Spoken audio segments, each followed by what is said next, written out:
Sudah beberapa hari wanita itu terdiam dengan tatapan kosongnya yang tak kunjung berakhir.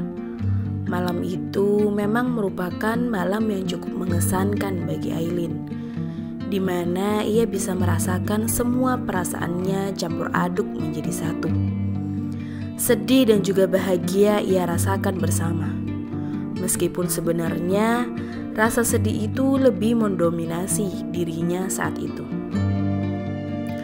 Hilang sudah harapan Aileen yang selalu berpikir jika hubungannya dengan Regan akan segera kembali harmonis seperti sedia kala.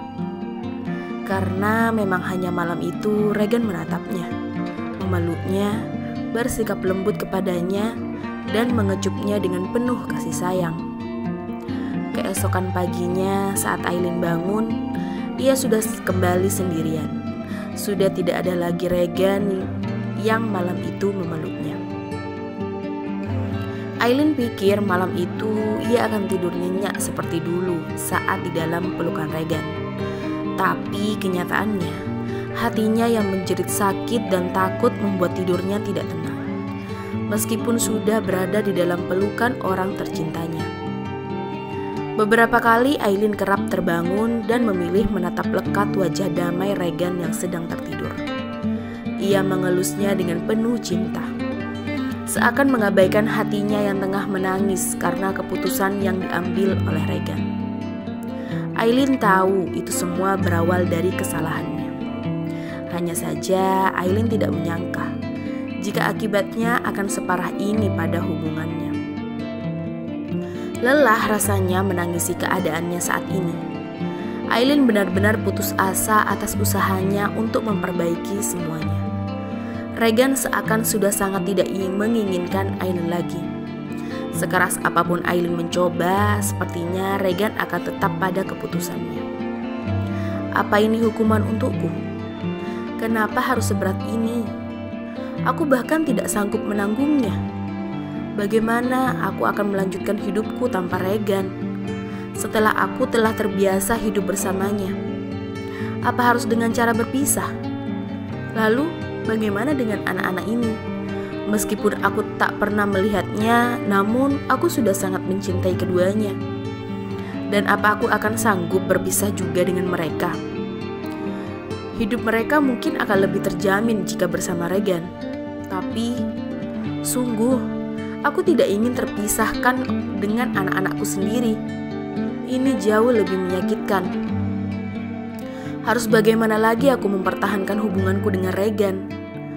Harus bagaimana lagi aku membujuknya agar dia mau mengubah keputusannya? Pikir Aileen. Nona, panggil Agus. Hari sudah mulai gelap, Nona. Apa tidak sebaiknya kita segera kembali ke mansion? Tunggu sebentar ya, Gus. Aku lelah dengan suasana di mansion. Aku masih ingin di sini sebentar lagi. Baik Nona, saya akan tunggu di sana lagi ya. Agus langsung berjalan menuju kursi taman yang dekat dengan mobil parkir. Ya, sudah beberapa hari ini memang Aileen memilih berada di luar mansion hanya untuk menenangkan pikirannya. Ia akan selalu kepikiran dengan bayang-bayang perkataan Regan malam itu. Dan Aileen tahu dampaknya akan sangat buruk jika ia tidak bisa mengontrol pikirannya. Itulah sebabnya Aileen memilih menenangkan pikirannya di luar. Meskipun pada kenyataannya di luar pun Aileen masih tetap memikirkan tentang keadaan hubungannya dengan Regan. Tatapan Aileen terfokus pada bocah kecil yang menangis kencang saat dipaksa untuk segera pulang oleh ibunya. Aileen memang sedang berada di sebuah taman di mana di situ ia bisa melihat anak-anak kecil sedang bermain dan berlari riang ke sana kemari tanpa peduli jika ia harus terjatuh. Tangannya spontan mengelus perutnya yang semakin hari semakin membesar itu. Kalian tenang aja ya baby. Setidaknya aku akan memberikan kalian sedikit waktu agar tetap bisa bermain sebelum benar-benar kita akan berpisah suatu hari nanti. Apa aku juga bisa menemani anak-anakku sendiri bermain nanti? Pasti bisa. Aku akan terus bersamanya sampai kapanpun. Jika mereka akan diurus oleh Regan, tidak apa-apa. Tapi tidak seharusnya Regan melarangku untuk bertemu mereka suatu saat nanti. Bagaimanapun, aku tetap mamanya, dan itu tidak bisa diubah sedikit pun, bukan? Setelah cukup puas berada di luar, Aileen pun segera menghampiri Agus yang sejak tadi sudah menunggunya. Keesokan harinya, dengan susah payah, Aileen berusaha mengejar langkah Regan yang sudah keluar dari mansion. Berkali-kali Aileen memanggil nama Regan, namun laki-laki itu tak kunjung menyaut atau sekedar membalikkan tubuhnya. Melihat beberapa koper besar yang dibawa oleh Tejo membuat rasa takut Aileen tentu saja semakin menggebu-gebu. "Gan," panggil Aileen. "Regan, kamu mau pergi kemana?" Dengan sedikit ngos-ngosan, Aileen berusaha terus mengejar Regan. Namun sayangnya Aileen telat. Regan sudah lebih dulu menutup pintu mobilnya. Aileen mencoba mengetuk-ngetuk pintu kaca mobil Regan, tapi Regan tak kunjung membukanya. Aileen juga mencoba mengintip Regan dan mendekatkan wajahnya ke kaca mobil. Tapi ternyata Regan malah menatap ke arah yang lain tanpa peduli jika Aileen sedang berusaha memanggil-manggil namanya. Aileen pun langsung berjalan menuju Tejo yang baru saja ingin memasukkan koper-koper besar itu ke dalam mobil. "Tejo, tolong katakan padaku, Regan akan pergi kemana? Dia ada urusan bisnis di mana? Dan kenapa dia membawa koper banyak sekali? Memangnya dia pergi untuk berapa lama, Tejo?" tanya Aileen. "Mohon maaf sekali, Nona, tapi saya tidak bisa mengatakan apapun. Tuan Regan melarang saya untuk tidak mengatakan kepada siapapun." "Tapi Jo, aku ini istrinya Regan, dan sudah seharusnya pula aku tahu kemana dia akan pergi, bukan? Kumohon katakan padaku, aku hanya ingin tahu kemana dia akan pergi, Jo."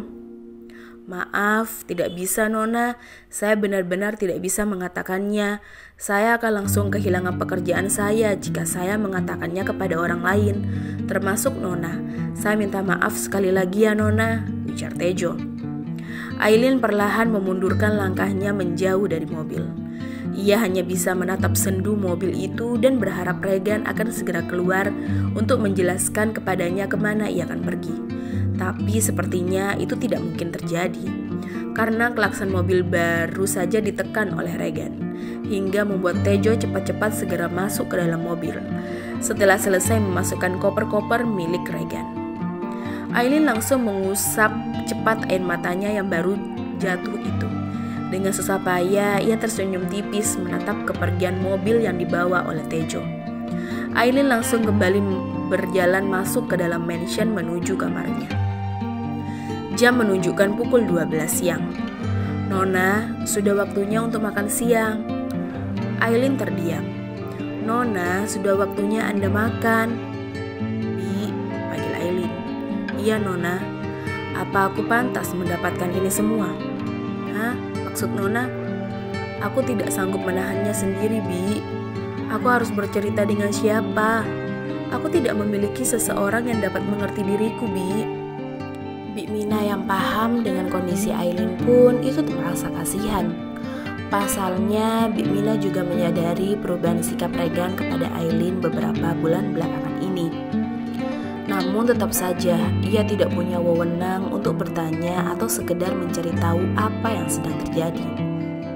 Nona bisa bercerita kepada Bibi." Aileen menatap sendu ke arah Bik Mina. "Bibi akan mendengarkan dengan baik, Nona. Sejujurnya, Bibi sedikit khawatir dengan Nona akhir-akhir ini. Bibi perhatikan Nona selalu melamun. Apa ada yang mengganggu pikiran Nona?" tanya Bik Mina. Aileen langsung mengalihkan pandangannya ke arah lain. Rasa ragu untuk bercerita itu kembali menyelimutinya. Bibi memang menyadari perubahan Nona Aileen dan Tuan Regan kok. Apa Nona sedang ada masalah dengan Tuan Regan? Aileen hanya diam. "Maaf Nona, Bibi tidak bermaksud lancang bertanya seperti itu." Aileen menghembuskan nafas kasarnya. "Aku baik-baik saja, hanya ada sedikit masalah, Bi."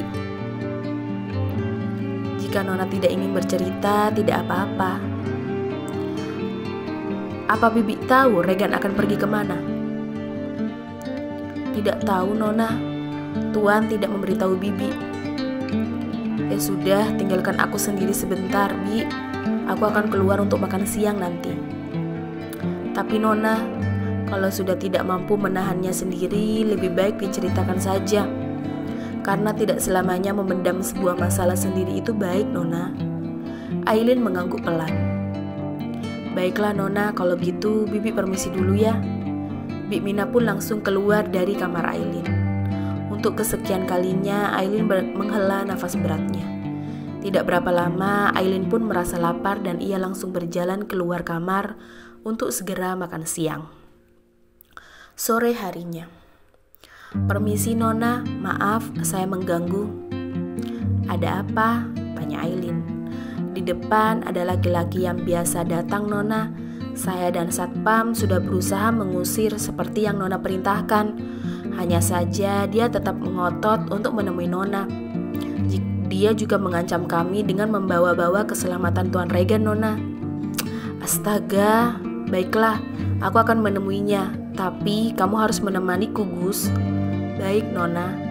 Aileen pun langsung berjalan keluar bersama Agus. Namun betapa terkejutnya Aileen saat melihat Peter sudah berada di depan pintu, bukan lagi di gerbang depan sana. Agus tentu saja langsung memasang badan di depan tubuh Aileen. Menjauhlah, jaga jarak dengan Nona Aileen. Minggir kamu, ujar Peter. Tidak, kamu yang seharusnya. Minggir kamu, bentak Peter. Kedua mata Aileen langsung melebar sempurna saat Peter mendorong kasar tubuh Agus agar menjauh dari Aileen. Kak Peter, bentak Aileen. Apa? Dia yang salah. Aileen menatap tajam ke arah Peter. Pergi dari sini. Aku tidak menyangka kakak bisa sekasar ini. Pergi, usir Aileen. Aku mengkhawatirkanmu, tapi mereka semua melarangku untuk bertemu denganmu. Terlebih lagi kamu, Aileen, kamu bahkan tidak memberikanku kabar sama sekali. Apa maksudmu? Kenapa kamu harus berulang kali melakukan hal ini kepadaku? Hentikan. Aku lelah, Kak. Aku lelah dituduh. Aku lelah dituduh berselingkuh dengan kakak. Tolong mengerti kondisiku juga, Kak.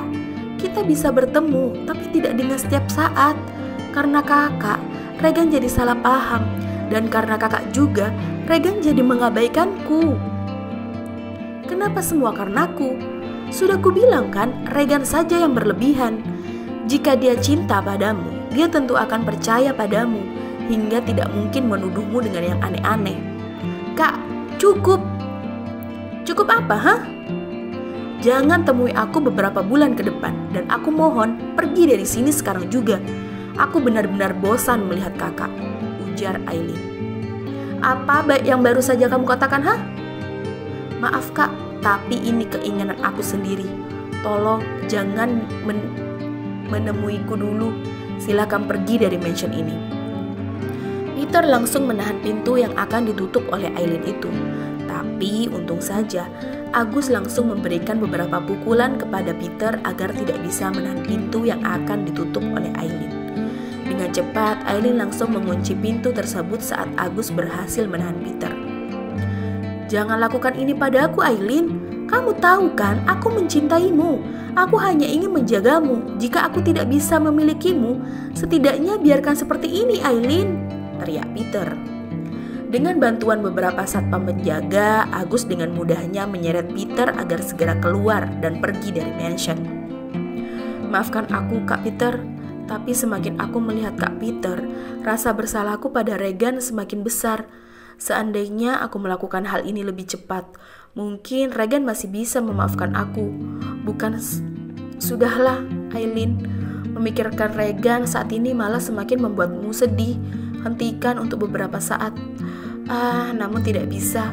Bahkan pikiranku jauh lebih didominasi olehnya, gumam Aileen. Aileen pun memilih berjalan menuju kamar utamanya dengan Regan. Meskipun merasa pengap bukan main saat menaiki anak tangga, namun Aileen tetap bersikeras ingin masuk ke dalam sana. Saat berada di dalam kamar, Aileen langsung masuk ke bagian ruangan kecil yang diam-diam ia dekor sendiri untuk baby closet. Sebenarnya Aileen sempat merasa bingung sekaligus sedih karena Regan tidak ada tanda-tanda untuk mendekor kamar bayi mereka atau membeli beberapa perlengkapan bayi mereka. Hingga akhirnya mau tidak mau Aileen melakukannya sendiri meskipun ia hanya membuat seadanya saja. Mata Aileen langsung berbinar saat melihat beberapa pakaian bayi yang sudah dipilihnya. Ada koleksi baju yang berada di laci dan ada juga yang berada di beberapa lemari. Memang beberapa baju kembar untuk anak kembar mereka kebanyakan dilipat dan ditaruh di dalam laci. Tidak digantung bebas seperti beberapa pakaian yang berbeda yang bisa digunakan laki-laki ataupun perempuan. Mami tidak sabar melihat kalian memakai baju-baju lucu ini. Apapun jenis kelamin kalian nanti, setidaknya beberapa baju sudah Mami siapkan dan Mami beli akan bisa terpakai nantinya. Mungkin sisanya kita beli nanti saja ya. Bersama ayah juga, ujar Aileen mengelus perut buncitnya. Senyum tipis Aileen perlahan mengembang saat mendapatkan respon dari anak-anaknya di dalam sana. Tatapan Aileen pun terfokus pada beberapa handband baby yang beberapa waktu lalu sangat menarik perhatiannya saat di baby toko.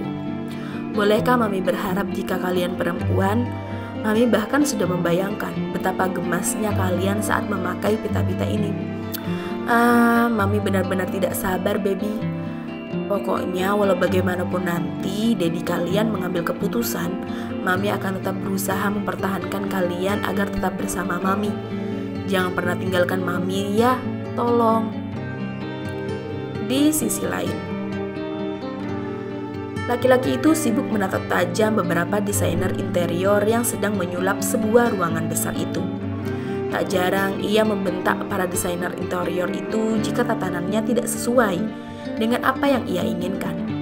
Maaf bos, kalau saya boleh tahu, memangnya bos akan berapa lama berada di sini? Nona Aileen kan sedang hamil besar bos. Bukankah harusnya bos berada di mansion sana? Tanya Tejo. Jika kamu tak bisa berhenti berbicara, lebih baik keluar, jangan ganggu saya. Baik bos, maafkan saya. Tejo pun akhirnya memilih keluar dari mansion yang tak kalah besar dari mansion yang lama.